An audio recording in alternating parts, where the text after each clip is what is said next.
artists from multiple different chains to come on. I'll go through each artist. Everyone gets a kind of chance to talk about their process and their journey throughout the space. And then the second half of the show is we kind of just open up a bunch of different topics and just kind of discuss it as some new friends. The idea is to kind of connect us all and share stories and knowledge and whatever. And that's the idea. We do it every week. That's unreal, man. Yeah, great space. Yeah, it's good. It connects us. It connects artists with other artists and myself with a good scope of what's going on and what's out there. It's pretty wild, the talent that's out there. It's insane. Yeah, you just keep seeing projects pop up, and there's just seems to get crazier and crazier. It's unreal. It is unreal. It is absolutely unreal. Yeah. All right, without further ado, guys, let's get into it. Episode 11, so we got 4 guests with us today. Jakey from the Prime Mates Board Club here in Melbourne, Australia. Guest 2 is Martin LaForest with his personal collection, the Saturday Morning Paint Huffing Sessions. Munay, who's tuned in. She's the artist curator for a bunch of different projects. She's very busy. She's got Sip Spirit Trees and Avax Punks. As well as her Stellar Network stuff on the Nuna project. Spearhead is our 4th guest, and he's a graphic designer and illustrator with his collection that's been dropping out, which is the Crypt Keepers, fantasy, sci-fi, kind of lore, spiritual warfare kind of stuff. Anyway, we'll go to our first guest.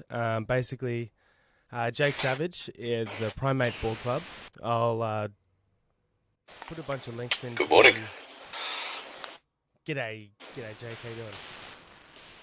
Yeah, good, man. Good. Thanks for having us. Oh, mate, pleasure. So Jake works with digital stuff. Illustrator, Photoshop, and Procreate is where he creates his digital art. He works with physicals as well. So typically oils, acrylics, aerosols, enamels, charcoals, classic traditional mediums. His digital style and genre is just digital illustration, works a lot with graphic design and branding, and very defined poppy colours and tasteful contrast. I'll just get you to mute your mic there, Jake, while I just get this introduction down. He's currently working on an NFT project that's upcoming, and it's called the Prime Mates Board Club. I've dropped a bunch of links there for you. And he's just launched his design agency called the Pretty Sweet Creative Studio. So I'm going to drop a bunch of this artwork in there, which is it's pretty intense. But yeah, Jake, tell us little bit about like this big long history as a designer and a product designer is what you work during the day. We were discussing earlier. Tell us about like this, Tell us about your history with art and your introduction into this NFT world. How this has all come about. For sure. Oh yeah. Firstly, thanks for hosting this space. Got in touch with you guys through Alex a couple of months ago now, and just sort of really got involved. Started listening in, and it's amazing what you guys are doing. So yeah, really appreciate you having us all on and just doing this week after week. I think it's a fantastic thing that you guys are doing. No worries, man. For my background, it's a bloody long story, really. I've always been a creative kid. I think originally, sort of straight out of high school, went into did a Bachelor of Fine Arts. So I did that about 4 or 5 years university, training in classic mediums, jumping between sort of everything, all the facilities that are at your fingertips, I suppose, at an institution like that, which was really cool. It opened up a lot of doors. That was sort of first taste for me into traditional printmaking and stuff like that. I've always found myself gravitating more towards an illustrative style, typically figurative works, stuff that is including of people, faces, not as much sort of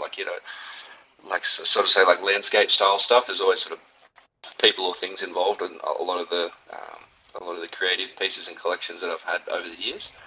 And I think natural evolution for that, I remember going through university and sort of, when I made the initial call, it was like I had a bunch of buddies going overseas straight out of high school. And I was like, oh, do I knock uni on the head and just get it done, get it out of the way, or do I, take a break and go and have a bit of fun with it? And I think I was just really sort of drawn towards. I didn't know what I wanted to do exactly. Like I didn't have a precise finger on the pulse in terms of exactly where my life was going to head in a professional capacity or just as an artist in general. But I thought, at least if I do this now, it's something that's out of the way, and it also allows me to sort of like dip my toe in the pool and kind of start feeling my way through, and figure out where I'm going to be sort of like best placed for the future. So I think I pulled the pin and just dove straight out of high school into uni, and it was one of the best decisions I made. Hey, some of the connections, and obviously like you just practicing art techniques, like and the stuff that I was exposed to was just second to none. Hey, it like completely changed my style. Got pushed a lot by teachers, and then after that, the next question after a few years there was, okay, cool. So like how do we start making money off this? It's like I had been working in like board stores and like skate shops for by the time I'd finished uni, it was almost sort of like 10 years, which was unreal. But yeah, unless you're owning the shop, it's retail wage is pretty shit. So I got used to just living week by week on pretty poor money, but being surrounded by people that were really engaged in the product that we're selling. So like that skateboard sort of standing sideways community, it didn't really matter. I suppose like if you had like shitty bosses or anything like that, it was always about the people. So like, the people that were coming into these stores, the crew that you were working with. There's just kind of something special about that community. I think that's what sort of held me into those retail positions for so long, and then eventually sort of saw an opportunity to make a bit of a break and head towards like a more graphic design orientated world. And I thought, this is my skill set at that stage had developed to a point where I was quietly confident as a younger kid that this is. I think I might have what it takes if I just can keep developing this style. I think we can do a bit of damage and definitely make more money than what we're doing in retail. So I'd started my very first graphic design business, which was Catatonic Design Studio, I think. Yeah. And that was just kind of like, I think that was like one of the first steps in my little entrepreneurial journey over the years. And it was, getting used to, being the boss, running your business, just figuring all that sort of stuff out, which was nuts. And I think a few of the bigger jobs that I got through that one back, which sort of surprised me as a young kid, was doing board graphics. So I was doing board graphics for skate companies and a couple of pro rider series and collections for like some wakeboard companies, like Australian brands. That was an awesome intro to it for me. That was the first time ever that I'd sort of like had to figure out, okay, cool, I've got what's an invoice? Okay, how do we sort this out? And then actually getting money off people and you do have that like imposter syndrome, I think, a little bit.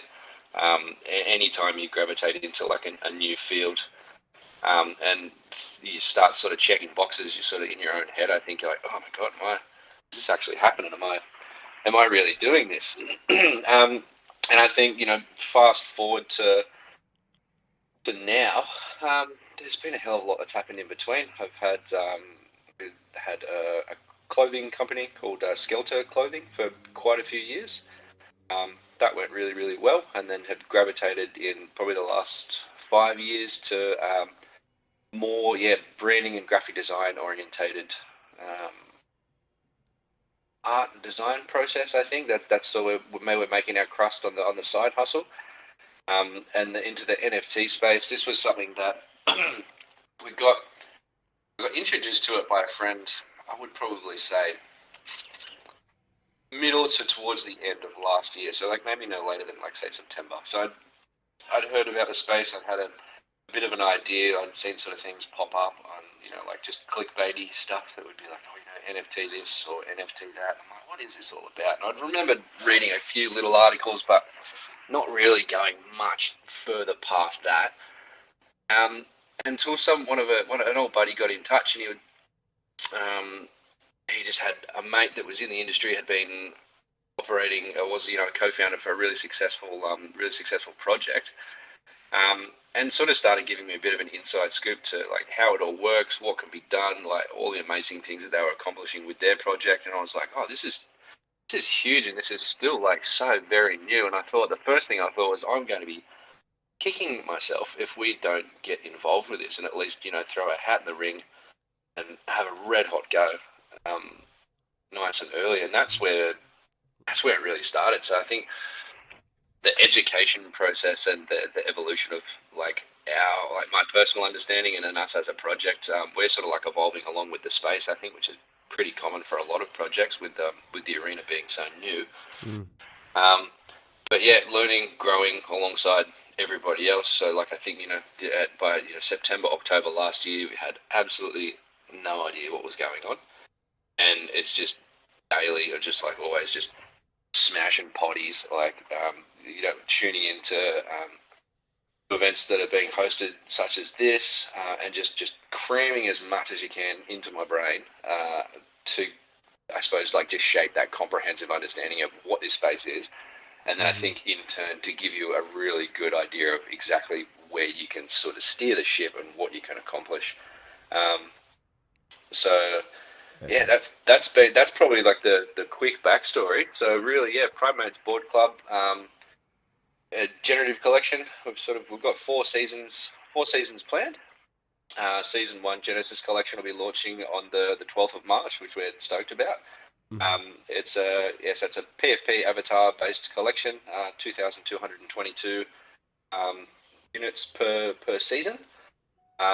All hand drawn, all board sort of centric. So they're revolving around skate, snow, and surf, which was a bit of a unique thing that we hadn't seen done in the space. And I think given me and our other co-founder, which is my best mate Dane, shout out Stoned, he's listening in.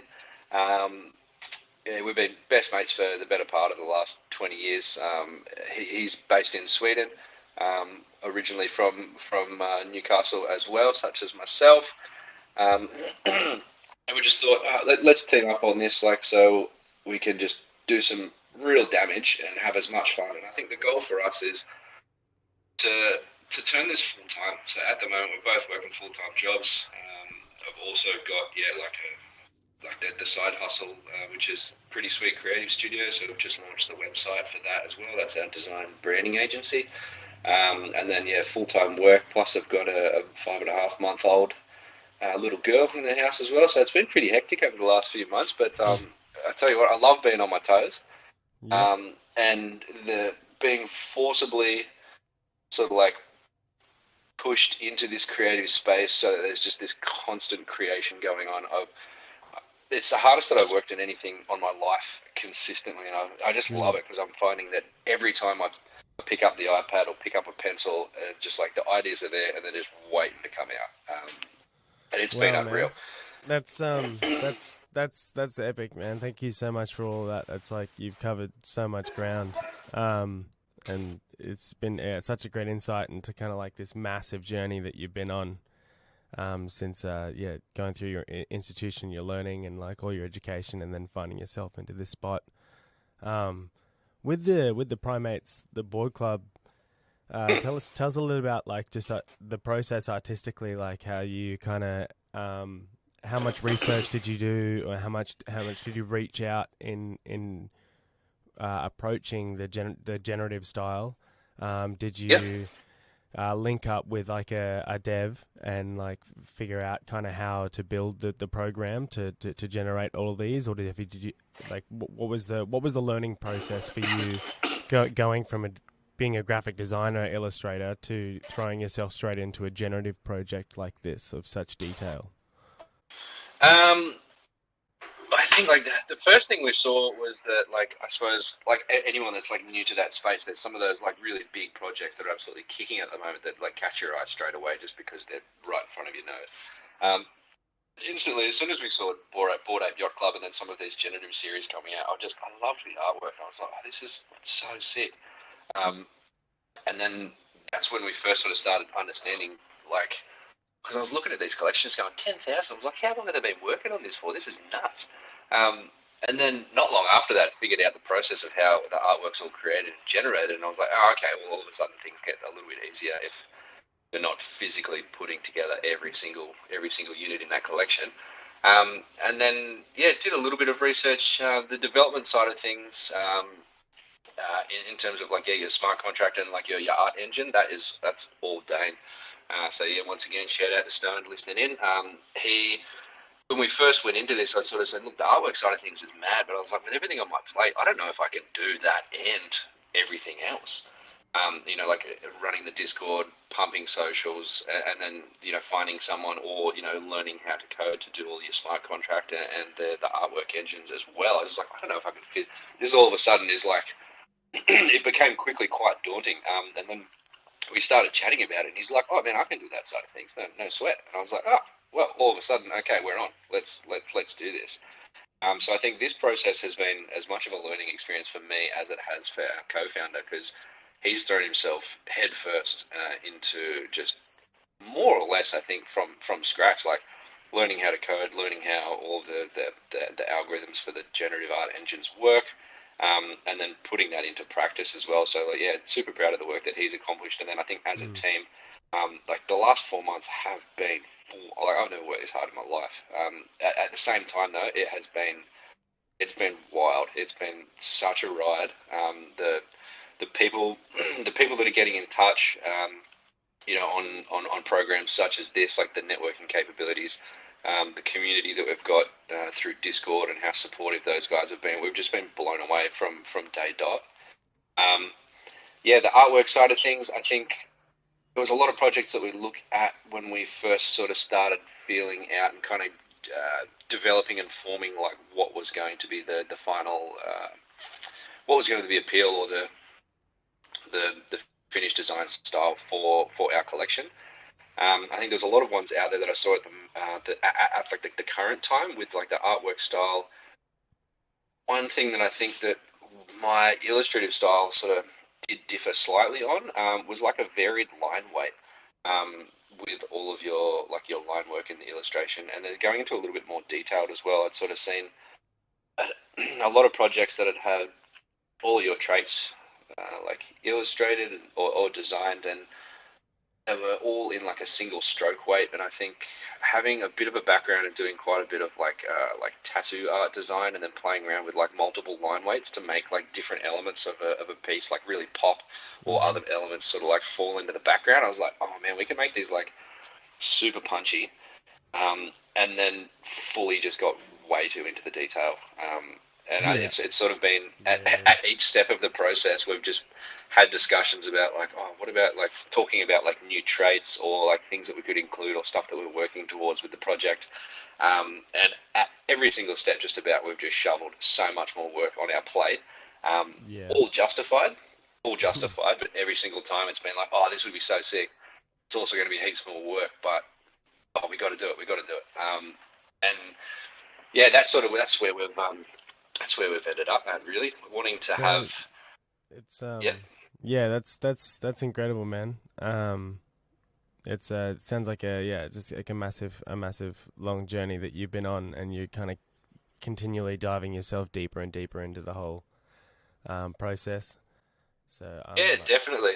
I think we're one of the big things we're really excited about with the project as well is so because we've had like the introduction of like the boards with the PFPs, the first thing that we thought was like, let's do something different. Let's do boards with them as well. And then we thought, this gives us a whole platform to start collaborating with other artists as well, because we've basically got like a canvas that we can sort of like promote artists and like different design styles throughout the collection as well. So I think that's something that we're really, really looking forward to. And then further developing the collection into like season 2, season 3. We really want to head into like fully dynamic like NFT collection. We got eyes on the horizon for obviously like metaverse space like everybody, but I think the goal is set for us for like metaverse board store and like full dynamic NFTs. So like interchangeable like graphics, hardware, traits, fully customizable stuff. So I think that's at the moment that's that's where we're heading. I think gamification, Yep. definitely building that into it would be unreal. I've already been in contact with a few people around Melbourne. I've got mates that are game developers, and then some other bigger wigs on the horizon as well. So I think that will probably start off a little bit smaller, maybe some platform games, something that's a little bit more simple, and then eventually ramping up to a space where you can go and hang out with your homies, go peruse the board shop, and then also go shred. So I think that was like the end goal, and then also I think the main the main kicker that we're trying to push with the project was to like at its core, I think the real special thing about the board riding community is just how inclusive and supportive that whole space is. So I think the in real life component of the project is going to be developing a platform where people can get in touch with people, whether we have sort of chapters set up around the world, and you can get in touch with someone in your local area and go for a ride. Like start hosting real life events and comps and stuff like that. So kind of wanting to definitely keep one foot in the digital space and then the other foot sort of firmly planted in the world that we all live in, and just sort of keep sort of crossing in and out of both of those. But I think that's the most important thing I think we're looking at pushing, other than the collaborative artist networking space with the board graphics, is going to be having a space where people are encouraged to sort of like get out, get active, get involved in board sports, and engage in the wider community as well. Just get out there and make some friends. Don't get stuck behind the computer for too long. So good, man. Awesome. Yeah. That's incredible.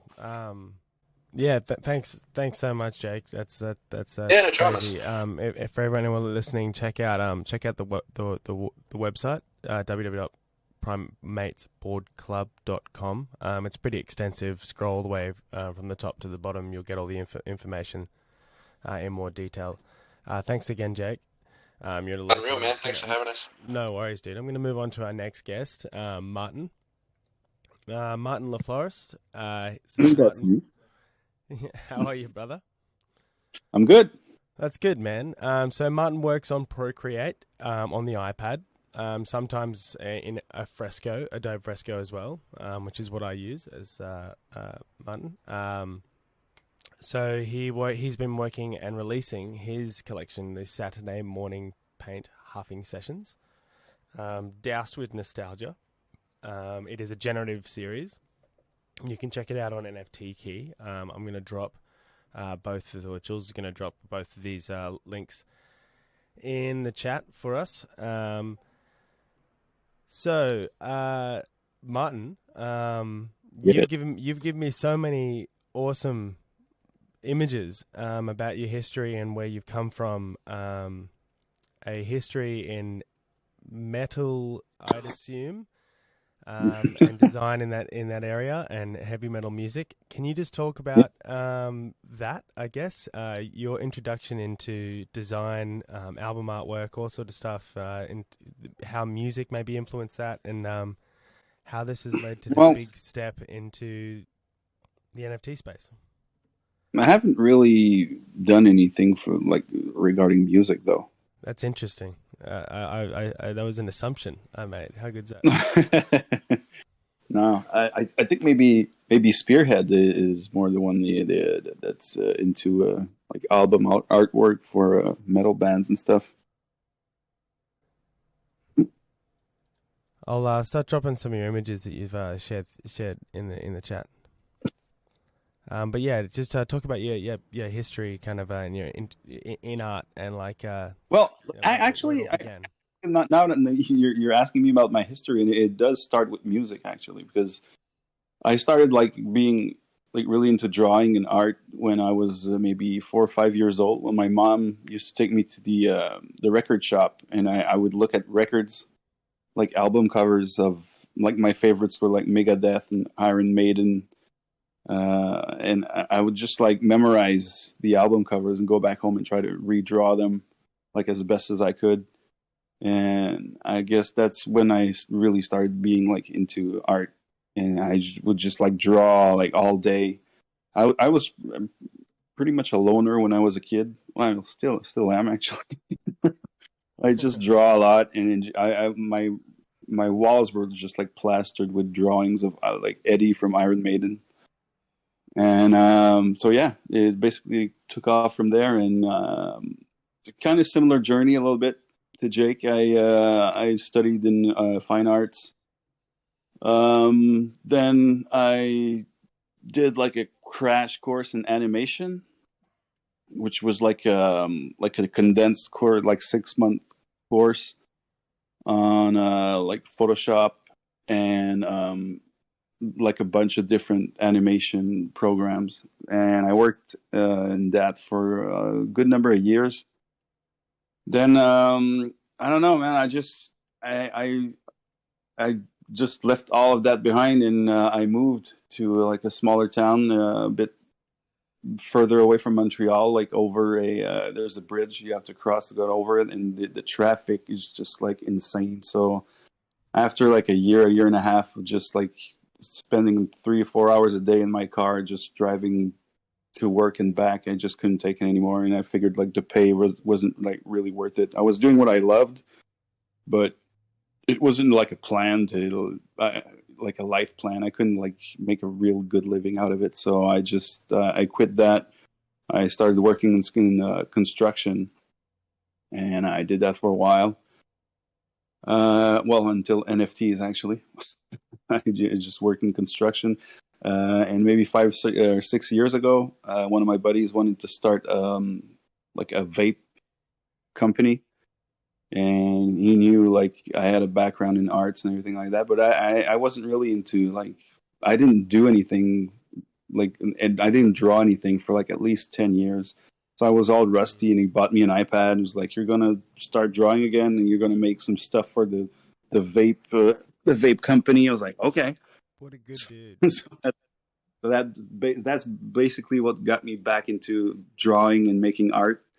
And the company was very successful. We ran with that for quite a while, but now it's just like the market is so flooded with all sorts of vape companies and everything. And I don't know, the passion and fire just wasn't there anymore. So we sold the company, and that was it. I just continued on with my construction job. And maybe a few months ago, one of my friends from Vancouver, Francesca, hit me up and asked me if I knew about NFTs, and I had no idea what the hell they were. And I'm sure like a lot of people, the first time they heard about NFTs had the same kind of reaction that I had. It was like, what the hell?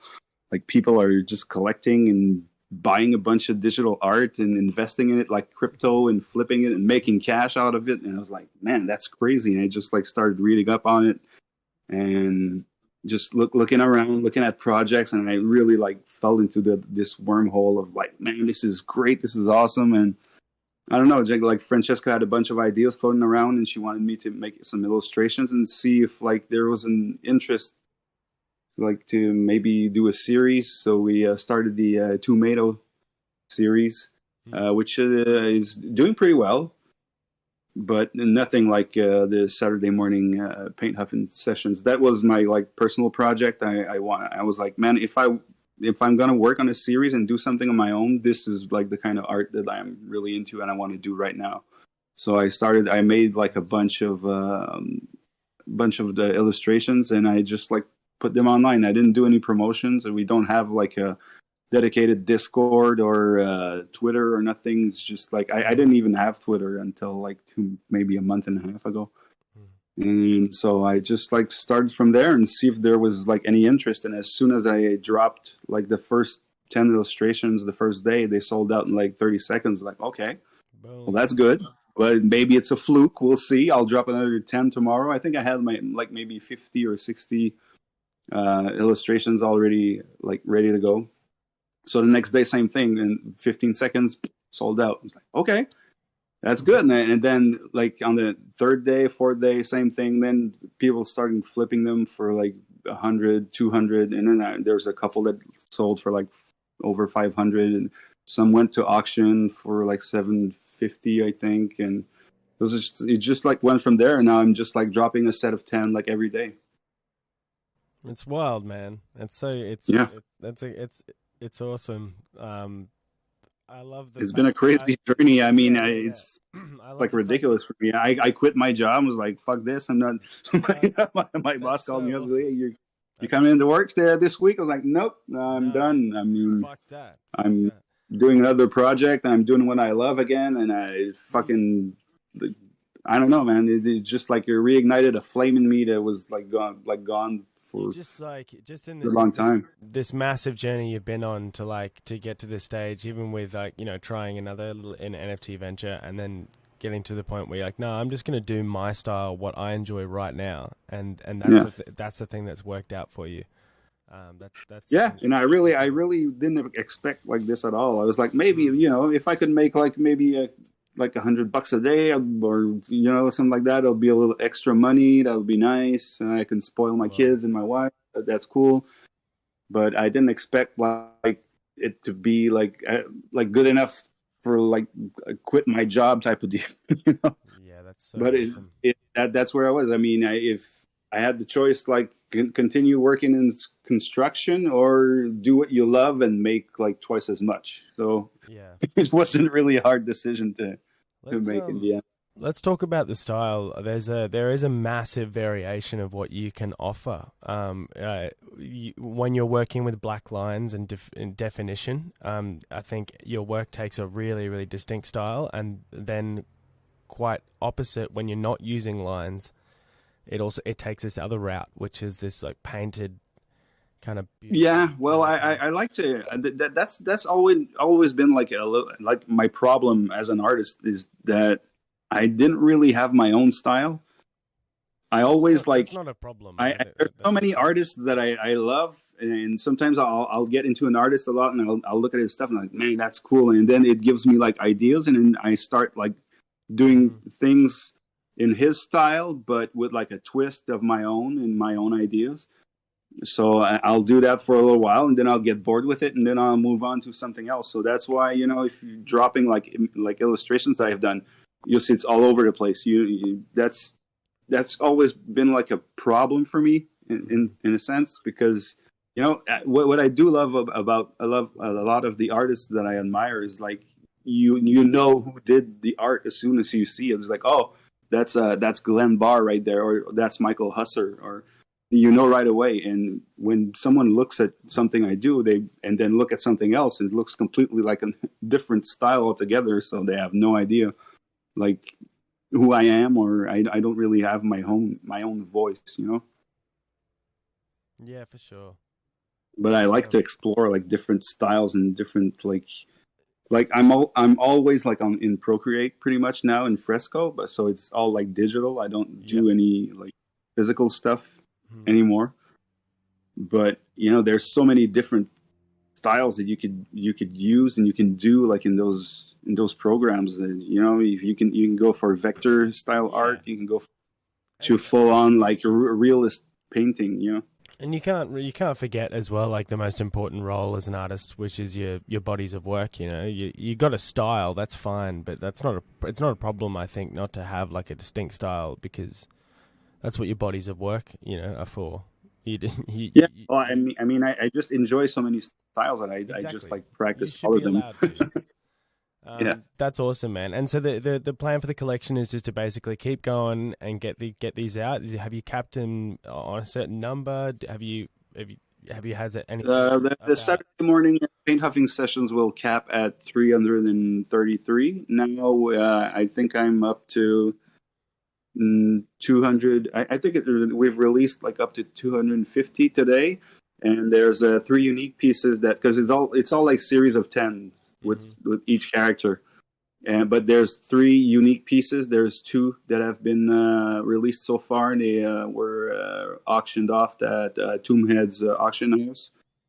And the last set would be animations, like little animated GIFs of like other like characters that are already in the series, and there's one of them that was released. So I have like maybe another 80, I think.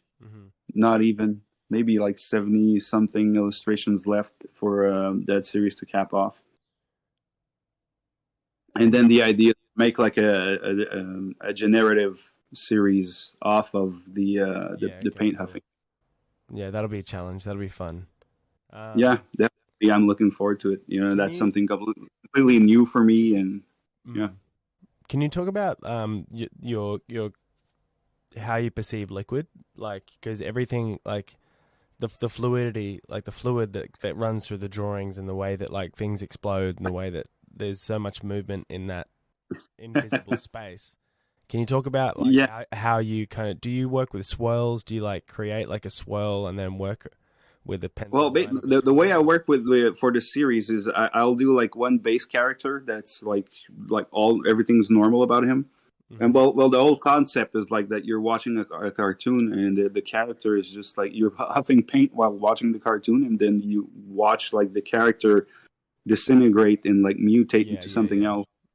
So there's a lot of melting involved, and like swirling around. Mm. Sometimes there's little like roots like growing out of the and I try to put myself sometimes in the mindset of like different style of drugs, because yeah, I know Yeah. the series is paint huffing, but I mean some different drugs will have like very different like, effects from each other. So if I'm drawing like let's say one of the characters is like a heroin addict, and he's walking around with the syringe, I'll try to put myself in the mindset of what kind of trip you're having when you're on heroin, Mm. and what kind of like hallucinations, if any, that you'd have, and how it would make you feel. Like it made you feel like dirty, or like you're paranoid, or whatever, and then I'll try to express that like as best as I can in the drawing, the illustration. And with that said, what's the context, the true context of Mickey Mouse and the kind of Saturday morning cartoon themes? Well, the idea, the why I started with these kind of characters is, well, when I was a kid, that's pretty much what was playing on Saturday morning cartoons. And I think everybody Mm-hmm. I went through that at some point in their childhoods. There, where it's Saturday morning, you get up, you're in your jammies, and you grab your bowl of favorite cereal and go like watch and like splurge in all these images and all these colors, and are just like throwing themselves in your brain. And the idea was just like you're a kid, you're watching your cartoons, and you're just like taking drugs, like huffing paint or whatever, and watch the Mm. cartoons like disintegrate and mutate, and like I don't know. That was the whole like idea, and that's why I picked these kind of retro style cartoonish characters, is because that's pretty much what was playing on the TV when I was a kid. So it's like a throwback and a nostalgia Mm. factor. And yeah, I'm a '70s kid, so yeah, it's I'm old. So Man, yeah, that's Jakey, pretty much the kind of cartoon that played when I was a kid. So that's the kind of illustrations I'm doing now to like keep the retro vibe.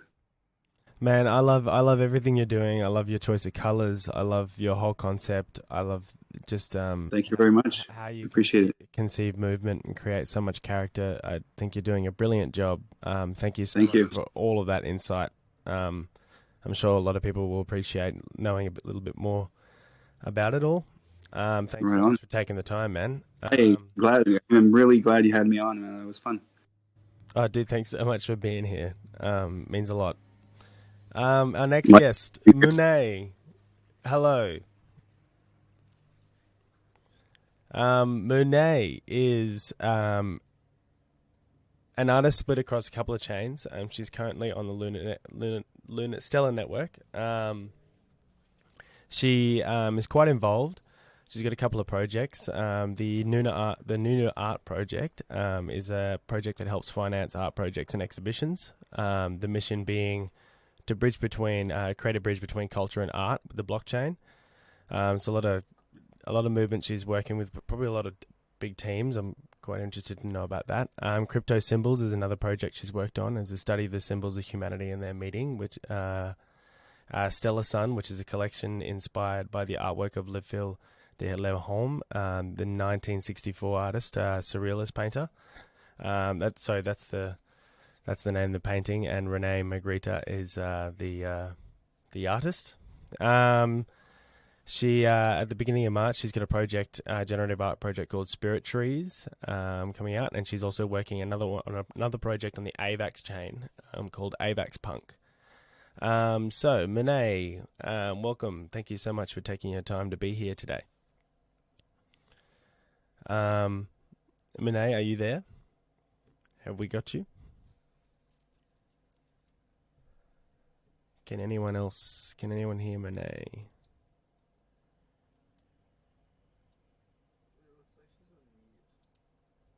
Oh, we're just, I'll, get you back. Hello, do you hear me now? Hello. Hello, guys. I am so glad to be here with great artists around me. So thank you for the invitation. Thank you for the presentation. Actually, I started in the world of blockchain in Ethereum with a little collection called Cyano Cryptotype. So that is a collection from all technique of photograph. So in the beginning, I tried to start introducing all techniques of photography in my work in blockchain. But in general, for me, it's so difficult try to combine the digital art with to say analog art in general. But now, after no Ethereum, I changed my life to say that. Or I changed my blockchain to go to Stellar blockchain because in that moment I didn't expect the price of the gas in Ethereum. So in that moment I tried to look for different blockchains, more cheap, more fast, where I can working. So in that moment I find Stellar a good community. The investors, the collectors in Stellars are so good. So in this moment I start to creating my collection because I always try to find the soul of my art. So for example in crypto symbols.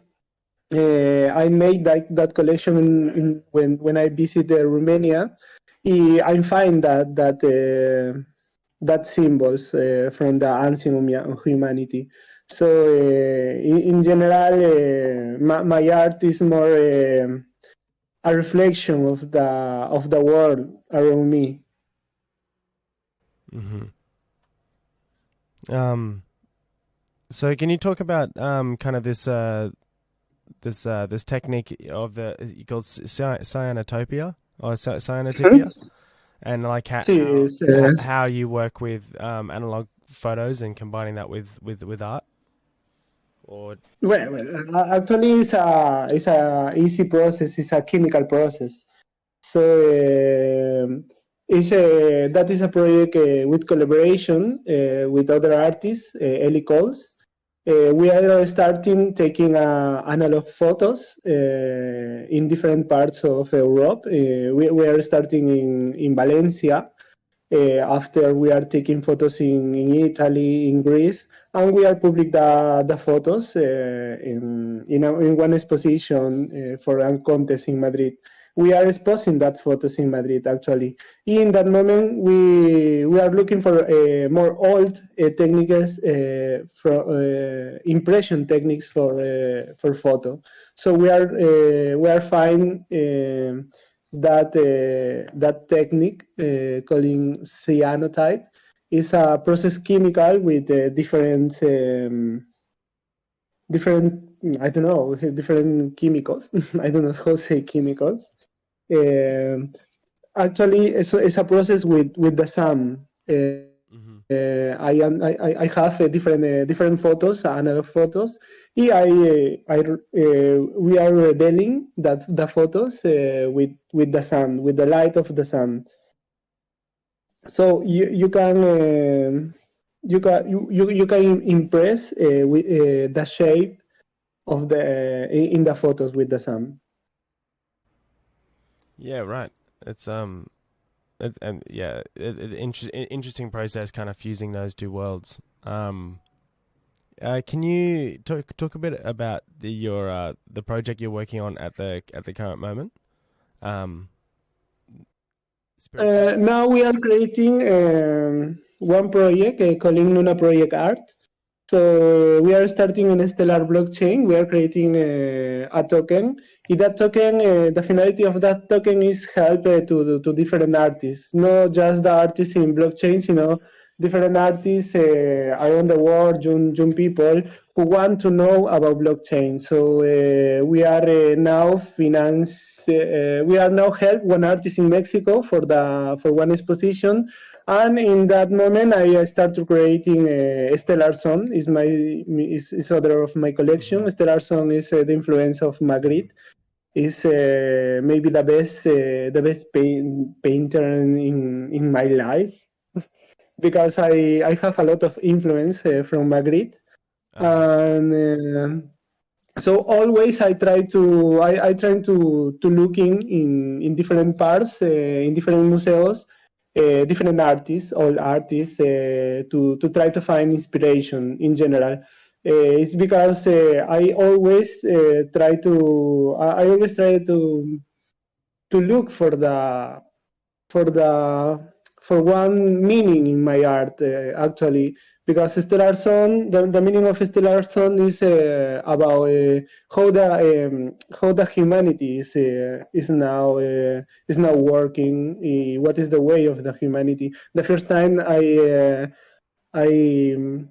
I know about blockchain, I say I want to be part of blockchain. I want to be part of the NFT.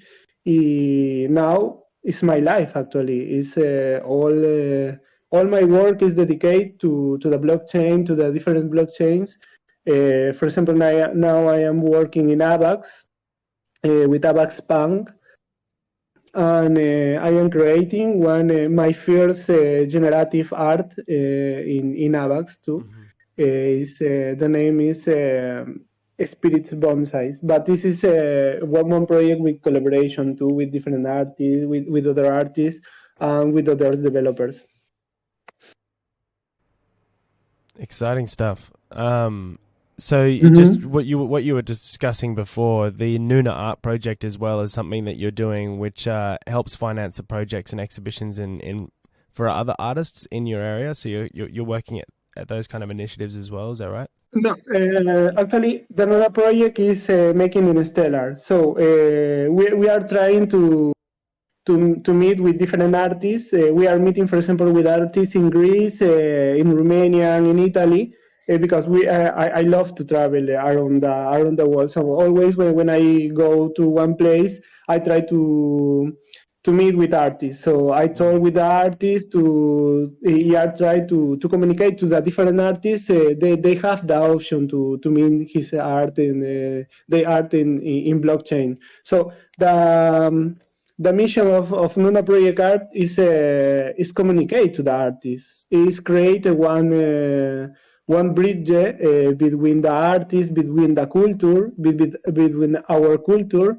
and the blockchain, because the blockchain have a lot of possibilities. For me, it's the future. So it's necessary to the artists know about the blockchain. So now we are working in try to involve more artists around the world. It sounds like you're very, very busy. Onboarding, learning yourself, and also onboarding other artists and other creatives into the space. So well done for what you're doing, and you're doing such a great job. And yeah, thanks so much for all the insight into this journey that you've been on. Okay, thank you for this invitation. No worries, Munay. Thank you so much for taking the time. Okay, so our final guest that I want to get to is Spearhead. How are you, brother? Yeah, cheers for having me. Oh, mate, it's an absolute pleasure. So I'm gonna Jules is gonna drop a couple of links into the chat room there. But Spearhead is a full-time graphic designer and illustrator. So I was getting through all this and realized there's similarities between myself and you.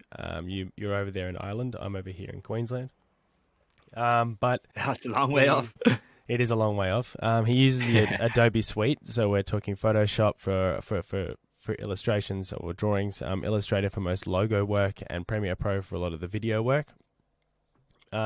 He's a digital artist, mainly kind of centered around concept art, using photo manipulation, point overs, and buckets of texturing, which we can see in his artwork. I'll drop them in the chat in a sec. He creates his own assets packs, which include stock photography and fonts and typography and 3D models and all sorts of stuff. So he's been building a massive pack of all of that sort of stuff, and he keeps a good catalogue of everything he's been working on. I'm interested to know how long that actual process has been. But yeah, he is a metalhead and a punk. He studied design in college in 2014. He's spent his last 8 years building himself and his brand, and he's now working with the biggest names in metal and punk and hardcore. His style is obviously the dark death metal artwork, kind of late 80s, early 90s kind of vibes. And he runs an educational YouTube channel as well called Spearhead, so that's onboarding other artists and giving them insight to processes and tricks for digital marketing and art and all logos and all the branding tricks and everything. Again, someone who's extremely busy doing his own thing and also onboarding other artists. Spearhead, sounds like you have been kind of quite active and been doing your thing for quite some time. So I'm interested to hear about the journey that you've had kind of building your own and owning your own space and creating kind of the brand that you have, but also Crypt Keepers and where that came from and how you've, with your buddy Consume and all that sort of stuff, how you got introduced into the space and how now you're kind of quickly getting spiraled down the rabbit hole of NFTs. Tell us the story. Yeah, man. So I suppose I can just like start from the start. Like I studied graphic design in college, and all my lecturers hated my style. You know, they're all like, it's not commercial. You'll never get a job. Like blah blah blah, all that stuff. So I kind of just thought like, fuck yous, I'm gonna just cane this and absolutely go for it. But yeah, I really started designing. Mainly, I was and am super involved in like, you know, local punk, hardcore, bit of metalcore and stuff. And I started really like as a teenager, you know, making flyers and posters for gigs and like merchandise for like t-shirts and all for my buddies' bands and my own bands and all. And I just fell in love with it, you know. I got really, really into like the darker aesthetic, kind of like similar, I suppose, to like getting bitten by the bug of like Maiden artwork and like, you know, Death artwork and stuff, like records and all. I just kind of couldn't get it out of my head, and I just kept like copying that stuff like constantly. And then put myself into design college. They didn't really like what I was doing, so then I kind of fell out of love with like design, and I was just kind of doing it on the side. I was working some shitty jobs, you know, in car parks and supermarkets and, you know, the usual. And then I just decided, yeah, fuck it, I'm gonna do the hardcore thing. And I just went off like and toured for a couple of years in different bands, and I built up like a huge network of really valuable contacts within, you know, punk and hardcore in Europe and North America, and kind of just like realized like, wait, I don't have to work these shitty jobs anymore. I can go freelance myself, you know.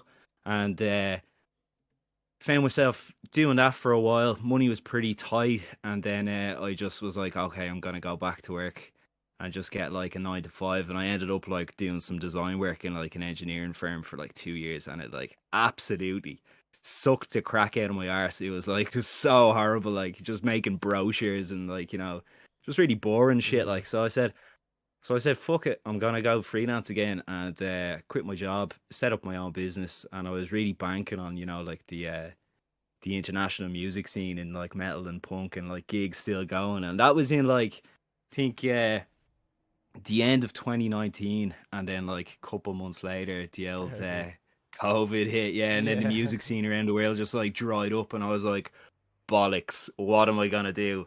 So yeah, I just started caning it, going into like down the YouTube route, kind of like trying to like, you know, get different revenue streams going on, but also keeping myself like active and busy, because like if I'm not creating, I'm kind of going a bit bonkers, you know. Like my head goes a bit skits if I'm not like, you know, constantly just working on stuff. So yeah, I was keeping myself busy that way, and I started like, you know, I'm quite involved in the there's like a really nice community called the Community of Metal Designers, and that's how I met Consume through that, you know. And we'd be kind of in a lot of the same sort of circles and stuff. But over the last 2 years, I was renting a studio with some of my oldest mates. They have a design firm called Long Lost. And I was like renting studio space with them. And one of the lads, Oscar, he's like, this is maybe like last March. One of the guys, Oscar, he teaches in the local design college. And he came in and he's like, geez, man, my students keep talking about these NFTs. We need to figure out what they are, blah, blah, blah. And me and him were just sitting there scratching our heads, trying to fucking make heads and tails of like what all this is. And that was, like, as I said, that was probably like last March, like, and I didn't really like. I work started kind of like ramping up again, when the music scene started opening up across Europe, and I kind of dived headfirst back into that. And I have been working with some of my favorite bands and some really big names and stuff, and it is good, like, and I love my job, but there's something about this space when I was talking to Consume about it that just really sort of appealed to me. That, like, you know, you can make art more or less unchained. Like, I think working to client specifications, which is what I'm used to, you know, constantly, it is nice kind of been like pointed in the right direction and kind of like reined in a little bit, but like you don't create the same like quality of work, I think, than you can when you're, you know, unshackled. So I kind of was like, oh fuck, I'm just gonna keep like researching this a bit more. And then like once, like, my younger brother's an accountant, and he's like mad for the crypto scene, and he kept like being like, tip to toe in, you have to do this, you have to do that. And I was like, yeah, whatever, I'll get to it. But once I kind of came across the Fantom kind of scene, I was like, wait a minute, this is it. All the kind of like spooky imagery and like just the quality of art, it's like so sick. So I was like, okay, I'm actually gonna just sit down and I'm gonna go for it. And yeah, Consume really did like point me in the right direction and all. And yeah, it's just been really nice, you know, as I said, being like unshackled, just getting to make the work that I want to make, rather than having like micromanaging clients, you know, coming at me with like 50 different changes and bits and bobs. But like, I'm just really excited by this whole like scene. And like, yeah, it's very early days for me yet. Like, I've only got like, I think I'm on about like the 15th Crypt Keeper. And I did want to just maybe make about like 50 of them and kind of see how it goes. But now I'm like, okay, I'll make this like collection 100, and then I want to do a generative collection next. And, you know, it's just, I'm still so new to it. And I'm still so kind of like, I'm such a noob. Like, I don't really know what the crack is with a lot of things, but like, it's so exciting. And I have noticed as well, even in the last month that I've kind of been active here, is like the quality of art is so refreshing. And like, I'm very much like connected with a lot of savage artists around the world, but we're all within like the punk and hardcore kind of scene and everything. Like, we are kind of typecast, if you get me, like, in that sense. Yep. And we're kind of like exposed only to each other's work. And while we do try like make each other better and try like help and stuff, I think it's really nice. I think Munay was saying there that, like, you know, you really want to like find like new stuff and be inspired by like new art, like outside of your, you know, immediate sphere of influence. You know, you want like new things to kind of inspire you, and that's definitely what I felt in the last like month or so. It's just the cogs in my head have been spinning, you know, just ideas out the arse here, and I just like, I'm so excited. You know, there's so much I want to do, but yeah, early days yet. And yeah, just as the lads were saying earlier, like, it's just so positive. The whole scene is so nice, and everything's just really kind of appealing to me about it. So I hope to stick around for a good while yet, you know what I mean? Yeah, of course, man. I think it's so, again, another example of someone finding a like an avenue to be able to just do what the fuck they want. Yeah. And work with the style that they want, and the style that, you know, whilst the many years of bending to clients' wills and their briefs, whilst that's been really good for stretching us outside of our comfort zones. Big time. You know, now's the time to do the opposite, you know? Yeah, and that's really was the main draw for me. Like as I said, I've been quite lucky, like, since setting up my own business. You know, I've caned it. I've been working my ass off, and I've been very lucky to have some really good clients, you know, and a lot of like repeat really good projects, different festivals and branding projects to work on, and working with some of my favorite bands and stuff. But it is really that idea of being able to like just let loose, you know, like really like make the stuff I want to make. Like I forgot to say, like during lockdown, like I was writing my own zine of like just crazy lore, coming up with like this whole like, you know, this like planet, kind of like it from like high fantasy to like diamond hard sci-fi, you know, the whole thing goes from like the Bronze Age all the way to like a post-apocalyptic kind of future. And I was just going like mad for all that kind of stuff, and that's what the Crypt Keepers is like based on. So I have like, you know, 30-40 pages of this shit that I've really put that's together. really cool. So like, and Yeah, you're not jumping at that. You're just kind of gotta let that naturally find its place in what this collection can become. yeah, exactly. I have these like characters kind of all knocked together, and some black and white sketches and stuff of them, and the lore kind of written up and all. And now I'm really just kind of fleshing that out, and I'm kind of aiming on doing like a piece or two per week kind of thing.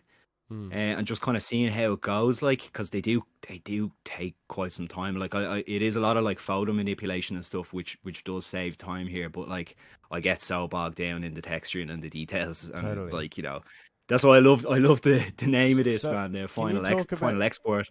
Can you talk? Yeah, exactly, dude. Can you talk about that actual process? So you know, you get this is a painting, or like you know, can you talk about how like. How long, absolutely. What's the process of getting it to before the textures go on? Yeah, so I really work in a style that I had like a really good teacher in college, that he was like, his discipline was concept art, and like you know, commercial art.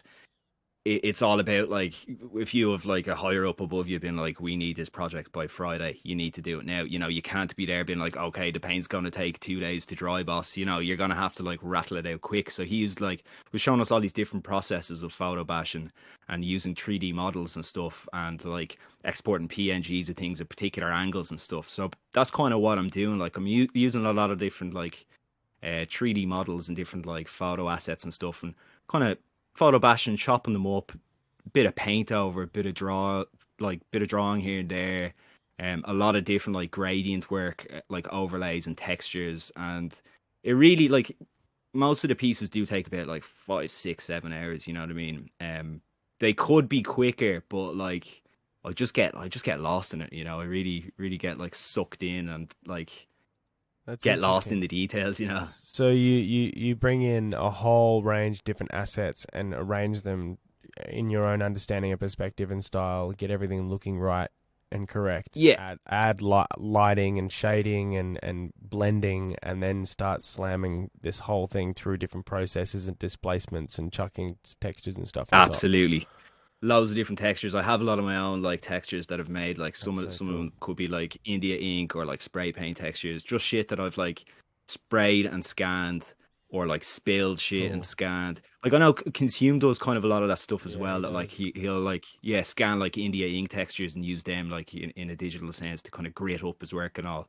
But yeah, I use a lot of displacement maps and stuff as well, and a few filter gallery tricks at the end, like within Photoshop. And it really is, I've kind of developed this over the last couple of years, and that's kind of what I'm using the YouTube channel for, is to kind of like, there's a lot of aspiring kind of metal designers that want to get into like making like heavy metal artwork for bands and stuff. And you know, they kind of don't really know where to start. And there's as I said, there's big Facebook groups of people kind of like all sort of chatting about these different things. And also I said, fuck it, like, I'm locked down here in Ireland. There's like fuck all gigs going on. Like, how am I going to keep myself busy, you know? But yeah, it's been good. It's been a good couple of years, especially for my own art and my own discipline. I think quitting my job 2 years ago was probably the best decision I ever made. Just to absolutely send it, you know, get stuck into the art world, like, and this whole NFT scene has been like an even nicer, refreshing kind of experience for me in the last like couple of months. It's really opened my eyes, and it's been very exciting, very, very exciting. Epic, man. Thanks so much for all that, dude. Thank you for having me. Oh, dude, it's so good to get to know like just people and their journey, you know, just like where the fuck they've started and where they are Yeah, now. man. It's It's another thing that's amazing about this whole scene is just like the community. It's absolutely badass. Like everybody is savage. It's so cool. Met so Yeah, many man. nice people in the last couple of months. Like, Yeah, everyone's just. I think everyone's. It's just what you get when you're. It's excited. You know, everyone's just really excited. Everyone's like, because of that reason. I think you were talking about before. Is never before have artists kind of just been like had an audience where the audience is like, hey, look, you guys just do whatever the fuck you want. Like, yeah, that yeah, that 100%. that above anything is just the most exciting part, I think, and has fueled a lot of really epic productivity coming out of the Absolutely. art space. And yeah, community is fucking important. And it is. We're on the internet. We've got the glory of the internet and the ability to just do what we're doing right now. You know. Yeah. Have I think it's a community is something that people have sort of lost over the last few years as well. You know, not to go down a bum note here, but like, you know, sports and live music and stuff. You know, people kind of lost their tribe, for lack of a better term, and Yeah, dude. it's really nice to have that sort of outlet here. You know, just like-minded people, just kind of building each other up. Like, and yeah, it's super positive. Like, I'm really excited about the whole thing. It's really cool to be here, man. It's fucking great. All right, guys, we've gotten through all our guests. Thank you so much, everyone, for spilling the beans and giving us all so much insight into your process and your journey.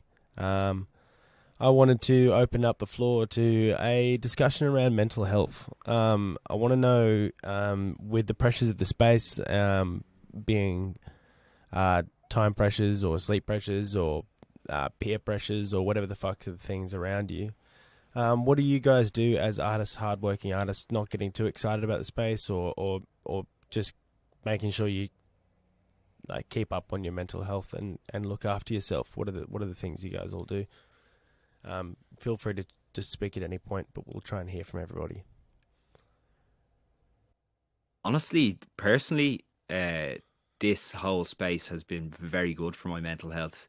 Kind of just touching back on micromanaging clients and meeting unrealistic deadlines and all. Like it's been fucking great, you know. It's very very appealing to me, you know, to be able to work on your own project at your own time without someone kind of bossing down to you. But other than that, I love exercising, love running, try to eat good. Sometimes find myself eating shite, but you know, don't we all? Yeah, that's definitely something that I've found that we've fallen into that trap as well. Just at the pressures of getting the best quality work that you can out, and then trying to get it out as soon as you can without sort of sacrificing that quality has meant there's definitely been like a few mornings where I've woken up to get to like, you know, go to the day job and just been just savagely tired. And I just think, yeah, taking that time, like I take the dog to the park, kick the footy around, go for a skate, try to keep as active as you can, just making sure that you're taking a break from time to time. So helpful. Yeah, so helpful. For sure, Munay. What do you do to kind of keep on top of your mental health and keep on top of your sleep and making sure you remain clear and happy?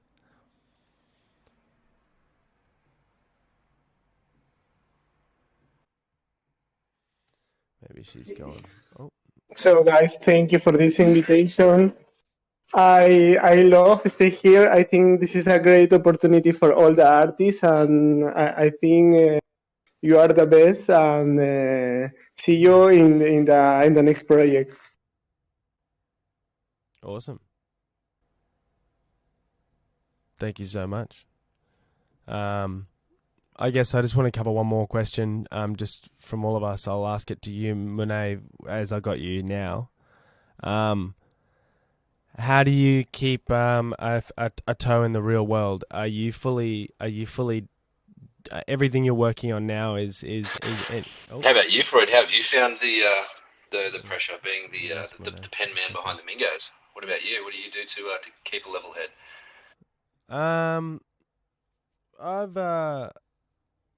We lost Munay there, I think. That's all right. Dude, I just I keep conversations going with my mates. I keep my mates pretty close. I have a lot of opportunities to be able to dump and kind of verbalize my internal thoughts with a lot of my friends. I keep them close. I've been eating really well. Diet's really kind of just important at the moment. And trying to find time to exercise, I guess, where I can, but I'm just haven't really had the time as of late. But I do go in bursts, so like at the end of this long burst, which I can see the light at the end of the tunnel at the moment, I'll probably take some time off, go out to the bush or something like that. I like to go camping. That's something I like to do to just to break things up and clear my head. Do a reset. Yeah, it's a genuinely important thing. It's important for so many reasons. Yeah, definitely. I found this is like the first time in my life when I've been like, it's been like the most gnarly. There's just like so many things moving at such a fast pace all at once, and it's legit been like a challenge for me. Hey, there's been days intense. Where because from the get go we were like, oh shit, like this is a super quick moving space. We want to be producing the most quality stuff that we can. We're sort of like a fully doxed team, so like our faces and names and reputation is on the line. So we want to be making sure that we're putting the best stuff we can out there, and making sure that the community that's backing us and our project and our artwork is being justified. But then the pressure of trying to do that in as timely a sense as possible, and with only two of us, other than our Discord gurus. It's just so much work in our plate, and it has for sure been a challenge. It's a good point that you sort of bring up this mental health topic, because it's not something that I've ever had an issue with before. Not that it is now, but it's been the first time that I've had to really sort of think, okay, it is important to sort of stop, take time for yourself every now and then, because as soon as stuff starts getting out of control, man, it can spiral really quickly. Big time. Understanding the dangers of that, I think, is critical. Just trying to prevent burnout at all costs has been definitely been a learning curve over the last month or so for us, especially like leading up to launch. Yeah, it's intense. It's definitely something I gotta. You go.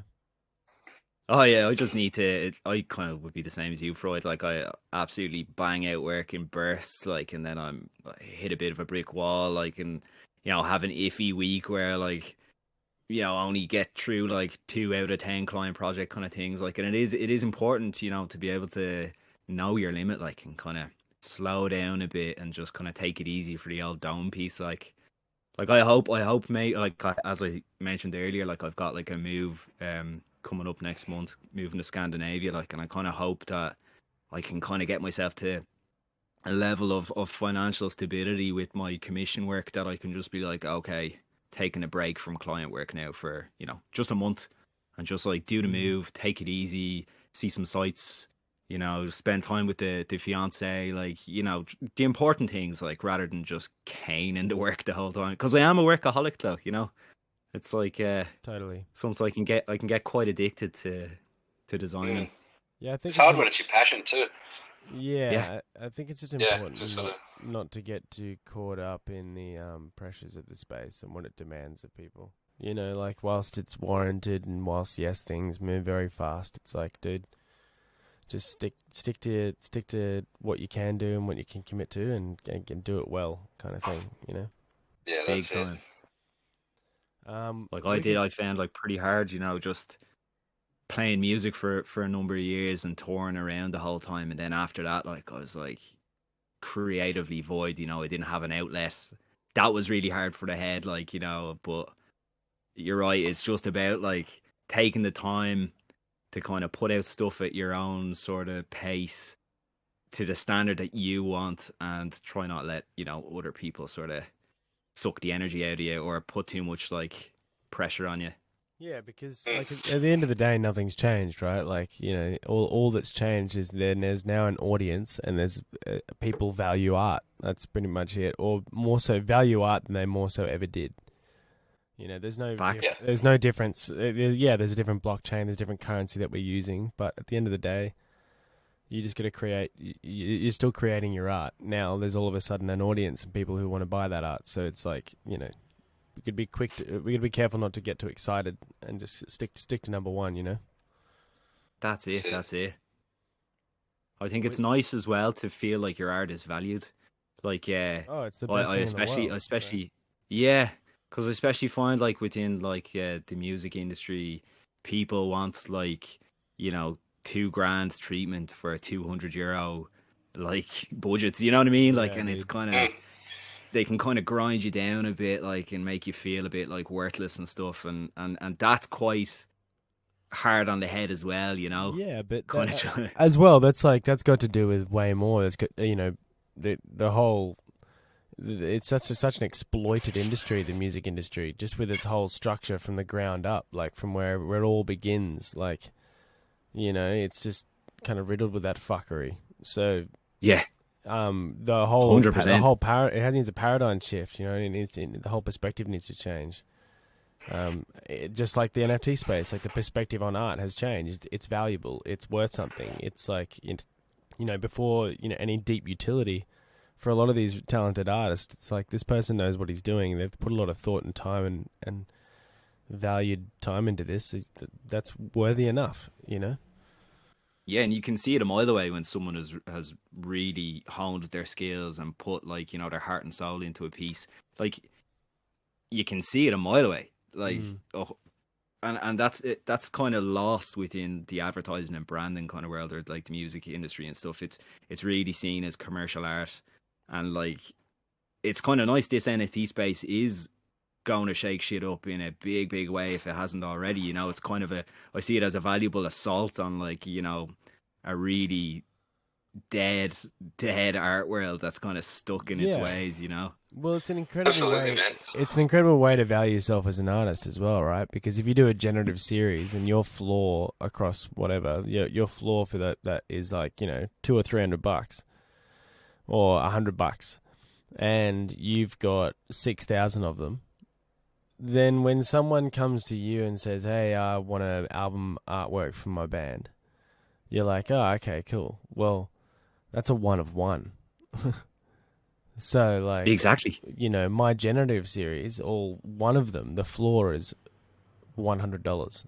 So if you want a one of one, that's the base of where we can start negotiations of value. It's like, my generative It's an education process, isn't it?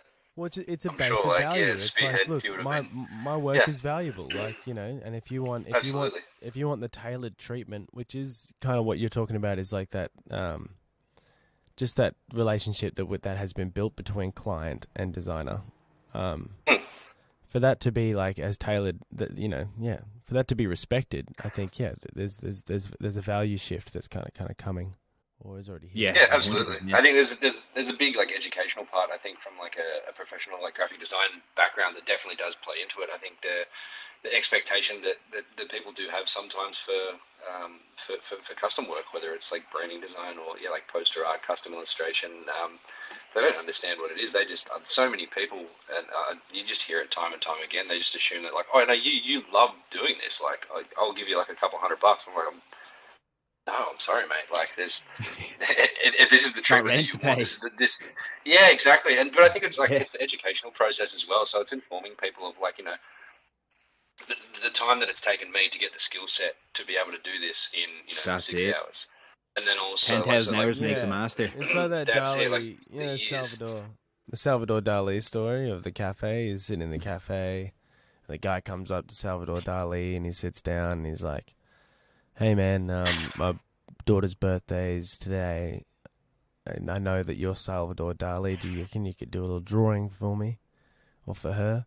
And he's like, "Yeah, no worries." And he grabs this napkin, and he gets a pen, and he draws this little drawing on the napkin, and he turns it around and slides it over the table, and the guy goes to grab it, and then Dali kind of puts his hands down firmly, and he's like, "That'll be $10,000, thank you very much." And the guy's like, "What do you mean? That's absolutely ridiculous. That took you like not even 2 minutes to draw on a napkin. How could that be $10,000?" Yeah, you weren't here for the 20 years that it took me to learn how to do that in 10 minutes. Yeah, exactly right. Yeah. Exactly right. It's an age-old story. And then the guy's like, "Well, I don't have $10,000. Like, "Okay, no worries." And he scrunched up, put it in his coffee, and it soaked up all the coffee. Yeah, it's like when people say, "Oh, you love doing this." It's like, yeah, I do love doing this, but I love doing this when I'm doing my own thing and I'm doing whatever the fuck I want. Of course, yeah. Not what Yeah, you want. it's liberating. That's right.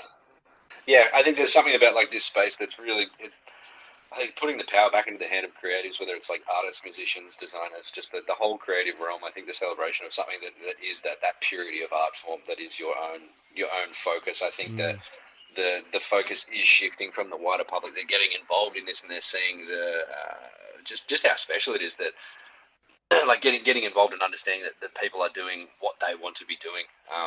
It's really, really cool. I think just especially this year, it's 2022 is going to be nuts in this space, and I'm just pumped to see where people can take it. I'm looking forward to like getting involved with as many artists, projects, designers, and just it's like we've been talking about throughout this morning. It's like such a positive, like no bad vibes space. I think that's one of the most biggest takeaways that we've found throughout our journey so far in the space. Is that like the following, the community, the general interest in what we're doing from just like the wider community has been just above and beyond like amazing. Like there's no bad vibes. Fucking A.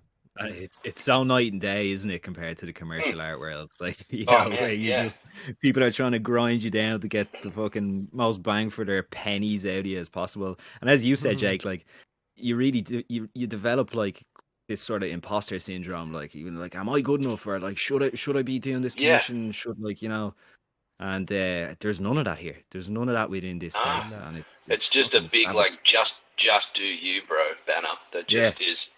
That's just the pitch for everybody. It's just like, you're all killing it. Just keep doing you. It's amazing. Fucking sick. Fucking A. I think it's nice the way so much styles kind of like, nothing's pigeonholed, you know. It's like not just one style is like the cool dude style that everyone's trying to fucking copy or emulate. Like it's like, as you said, you do you, like, and people can really just absolutely send it, like, and do whatever they want. Great. Like. Yeah. Fucking A. What a great note to end on, guys. That was fucking awesome. I think that took a really good turn at the end there. Just to recap. Absolute pleasure, lads. Just to recap, guys, we have 4 guests today. This has been episode 11, season 2 of Final Export. We've had Jakey Savage from the Prime Mates Board Club, Martin LaForest, who's no longer with us in the conversation, but with his Saturday morning huffing sessions. Munay with her various projects on Avax and Stiller Network, and Spearhead, whom we just heard speaking, with his Crypt Keepers collection. Thank you so much for joining us. Thank you. Thanks for having us, man. It's been great. Fucking A. I want to remind you to reach out as well in the future with any exciting projects you end up working on, or any exciting prospects that kind of happen for you, and make sure we get you back on to talk about everything that kind of transpires for you as you go down further this like journey as an artist in the space. So yeah, thanks so much. Sure, man. Yeah, lads, can't wait to stay in touch. Yeah, well, we it's about making friends, right? So we're fuck yeah. We're all connected now, so like I said, don't be a stranger, reach out. And that's it. No, we'll be in touch for sure. Thanks heaps again for tuning in and taking the time. Sweet. Thanks, man. Thanks for having me, lads. No worries. Ciao.